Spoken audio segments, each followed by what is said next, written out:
손녀가 이번 방학에 영어 캠프를 가게 됐습니다. 딸네 부부는 긴 휴가를 내지 못해서 제가 따라가 주기로 했는데요.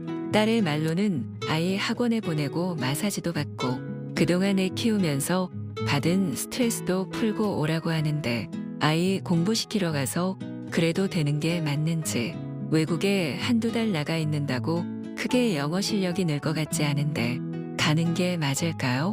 그리고 할머니랑 가는 친구들도 있을까요? 아이가 놀림받거나 의기소침할까봐 그것도 걱정입니다. 야, 언제 나오나 했습니다. 드디어 나왔네요. 겨울 캠프. 겨울방학 키워드에서 압도적으로 많았던 게 이 겨울 캠프였거든요. 근데 손녀를 데리고 가신다니 너무 멋지시네요. 네. 그러니까요. 이거 아이만 가지 않나? 같이 가요?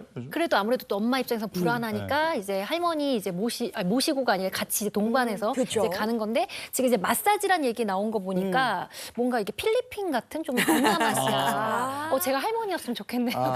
좀 쉬게. 근데 저도 사실 이제 애 초등학교 때 좀 그런 거를 좀 계획하다가 사실 조금 좀 고민하다 또 안 한 경우도 있고 한데 그때 이제 어떤 나라로 가야 될지, 그렇죠. 예, 어떤 패키지를 좀 해야 될지, 어떤 기준으로 좀 골라야 될지 좀 고민이 많이 되더라고요. 예. 아무래도 어학 연수니까 여기서 어학은 영어를 이야기하죠. 네. 영어를 이야기합니다. 그런데 여러분 가장 먼저 하실 일이요. 우리가 왜 가는가 고민하셔야 돼요. 거기 왜 가는가. 첫 번째는 이제 내가 영어를 그동안 배웠어요. 한번 현지에서 써보고 싶어. 그러면 내가 더 동기부여가 될 것 같아. 이게 첫 번째 케이스고요. 두 번째는 영어 너무 싫어. 내가 영어를 왜 배워야 돼? 이런 애들이 있어. 내가 한국어 이렇게 잘하는데 네. 막 이런 애 있어요. 그럼 엄마가 슬그머니 데려가서 마트에서 물건 한번 사게 해보는 거죠. 이래서 영어를 해야겠구나. 그리고 또 세 번째는요. 이참에 여행을 가자. 이런 경우도 있습니다. 네. 그래서 이게 믹스가 되거든요. 그래서 여러분들이 항상 목적을 생각하면 그 목적에만 충실해도 남는 게 있죠. 네. 그래서 기본은 그렇다. 네. 꼭 기억하십시오. 네. 그리고 아이를 잘 봐야 될 것 같아요. 아이가 운동 좋아하고 활발하고 이런 애들은 네. 가면은 그쪽 애들하고 어울려서 잘 놀면서 막 하는데 굉장히 그 내성적이고 이런 애들은 그럼요. 예, 가서도 이게 확 늘질 않더라고요. 근데 이게 다양해요. 굉장히 다양해서 이걸 어떻게 골라야 되나. 그러니까 장단점은 영어를 뭘까? 쓰는 국가가 다양하잖아요. 네, 네. 기본적으로 미국, 또 캐나다, 아까 말씀해 주신 동남아 많은데 사실 엄마들한테 어느 나라를 보내고 싶으세요? 그러면 제일 걱정하는 게 물론 첫 번째 돈입니다. 네. 이제 두 번째는요. 발음. 저 동남아 발음은 배워주고 싶지 않아요. 이런 얘기 이왕 하시거든요. 네. 근데 저는 캠프 후도 한번 생각했으면 좋겠어요. 캠프 후에 생각보다 우리 아이들이요. 글로벌하게 캠프에서 만났던 친구들과 사귀입니다. 이어서. 그리고 또 하나는요. 캠프에서 가르쳤던 선생님한테 온라인으로 수업을 들어요. 네, 그래서 이게 네트워크가 좀 되는구나라는 게 있고요. 그리고 또 하나는 미국을 가던 캐나다를 가던 스쿨링 캠프라는 거 들어보셨어요? 스쿨은 학교잖아요. 학교 교육을 받는 겁니다. 그런데 그 교육, 그 스쿨링이란 말도 여러분들 학교 가서 공부하는가 하는데 학교도 여러 가지가 있습니다. 정규과정 수업을 듣느냐. 아니면 ESL을 해서 이거 세컨 랭귀지로 외국인을 위한 수업이 별도로 있습니다. 이렇게도 있고요. 또 사실은 스쿨링이 아니라 학원에서 운영하는 것도 있어요. 이것도 다르다. 그리고 또 하나는 이게 도심에 있어서 우리 사례진 할머니께서 마트도 가시고 미술관도 가실 수 있는지 아니면 저 깊은 산속 절대 나올 수 없는데 단풍나무만 많은데 그런 데 있을 수도 있습니다. 예를 들어서. 그래서 인프라를 활용할 수 있는지 차가 없이 우리가 지하철 탈 수 있는지 이런 많은 것을 고려하셔야 됩니다. 이 겨울 캠프 보통 보면 이렇게 브로셔 있더라고요. 네, 근데 있어요. 그거 꼭 좀 확인해야 되겠는 게 저희 왜 여행 갈 때도 이렇게 브로셔 보면 네. 이게 기본이 있고 또 옵션이 있잖아요. 그럼요. 근데 이거 다 해주는 줄 알고 사실 갔다가 네. 이 옵션은 추가 다 또 비용. 추가 비용 들고 이러니까 마찬가지로 이 어학 캠프도 꼭 그걸 좀 유의하셔야 될 것 같아요. 브로셔는 호화찬란해요. 예. 그러니까 이게 잘 해놓기 때문에 네. 그 선생님 관상을 잘 봐야 돼요. 다 다 좋아 보이시던데. 이런 색다른 접근법은 몰랐습니다. 굿인데요, 굿. 수리관상. 네. 근데 앞서 이제 저희가 얘기했잖아요. 뭐 가족과 함께 가는 그런 프로그램도 있고, 네. 혹은 뭐 아이 혼자만 가는 캠프도 있던데. 네, 맞습니다. 궁금한 게 이게 할머니랑 가는 그런 캠프도 있어요. 있나요? 아니, 할머니랑 가는 캠프는 없는데 엄마가 가는 캠프. 예를 들어서 보호자가. 보통 외국 학교들은 유치원, 초등학교, 중학교, 고등학교가 다 같이 있어요, 사립학교들이. 그랬을 때 보통 초등학교 4학년 정도면 아이 혼자 단독형으로 갈 수 있습니다. 아이 스스로. 그렇지만 유아나 아니면 아이가 학년이 높아도 나는 엄마랑 가겠다, 할머니랑 가겠다 그러면 이제 엄마랑 같이 가는 한 달 살기 캠프, 2달 살기 캠프 이렇게 나뉩니다. 그래서 이건 연령에 따라 다르고 그리고 선택의 문제이기 때문에. 그런데 너무 어린 아이를 혼자 보낼 수는 없습니다. 왜냐하면 아이들이 내가 배가 고파 그러면 배가 고프다 말할 수 있어야 되고 난 이게 싫어 하면 say no 할 수 있어야 되거든요. 그래서 이건 아닙니다. 예, 그런데 우리 할머니께서 가셔가지고요. 아이들 어차피 오랫동안 공부하거든요. 네. 그러면 동네에 그냥 산책도 하셔도 되고 쇼핑도 하셔야 되고 또 또래 있는 엄마들이 할머니를 우리 왕언니로 엄청 모실 거예요. 즐거우실 겁니다. 네. 사실 우리 엄마 입장에서 보면은 이렇게 동남아 캠프 갈 때는 조금 뭔가 휴양의 느낌이 좀 있고요. 맞습니다. 근데 이제 뭐 미국이나 캐나다 갈 때는 네. 막 라이딩도 해줘야 되고 막 밥도 해줘야 되고 이러니까 뭔가 이제 뭔가 한국의 연장선 같은 좀 그런 느낌이 들어서 동남아는 예. 그러니까 여왕이 되는 거고요. 미국은 기사.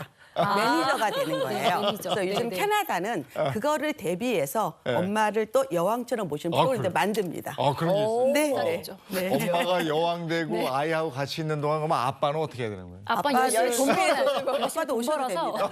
네. 예금 입금해 근데 저는 그거 있을 것 같아요. 요즘에 이제 그 사춘기 연령이 네. 좀 빨라졌잖아요. 네. 초등학교 고학년 아니면 중학교 때 사춘기면 엄마하고 부모하고 다툼이 많거든. 네. 근데 이럴 때 한번 혼자 갔다 오면 네.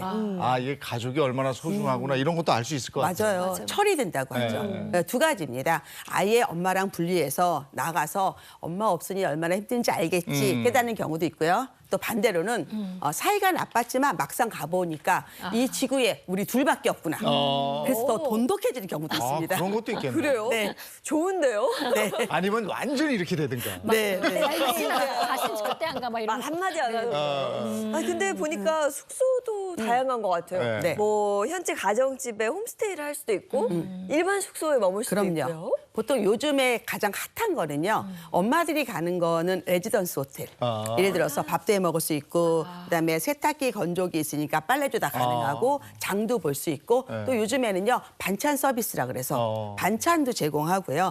그리고 진화됐네. 사실은 네. 한국 엄마들과 유학 가는 엄마들이 제일 힘든 점이 도시락이거든요. 맞아요. 우리 한국은 도시락 안 싸잖아요. 거긴 근데 싸는구나. 외국은 싸야 돼요. 그래서 도시락 서비스까지 하는 경우도 있습니다. 보통 그렇게 하고 아이 혼자 가는 경우는요.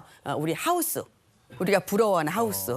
거기에서 24시간 관리를 받고 뭐 청소며 뭐 세탁이며 다 관리받는 그런 또 캠프도 있습니다. 이거 엄마는 쉬러 가는 거네. 엄마는 쉬고 엄마 공부하세요. 네. 아니 아빠 여기서 집안 살림까지 다 해야 돼. 네. 아니 그 엄마가 한번 쉬기도 해야죠. 그렇죠. 네. 뭐 마사지도 그 받고. 참을 이용해서 왠지 배 아픈데.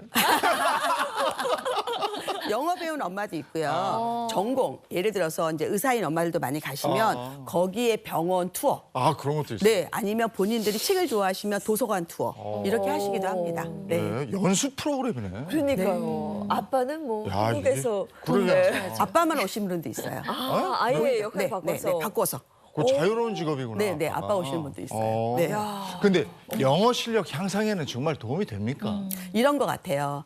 영어 실력이 향상된다는 거 가장 큰 포인트는 필요하다잖아요. 네. 필요하다. 그런데 어떤 게 있냐면요. 우리가 스쿨링 수업을 해도 정규 수업을 듣는데 사실 외국인이고 낯선데 그 수업을 다 따라가기 어려워요. 그러면 반드시 와서 복습해 줘야 되죠.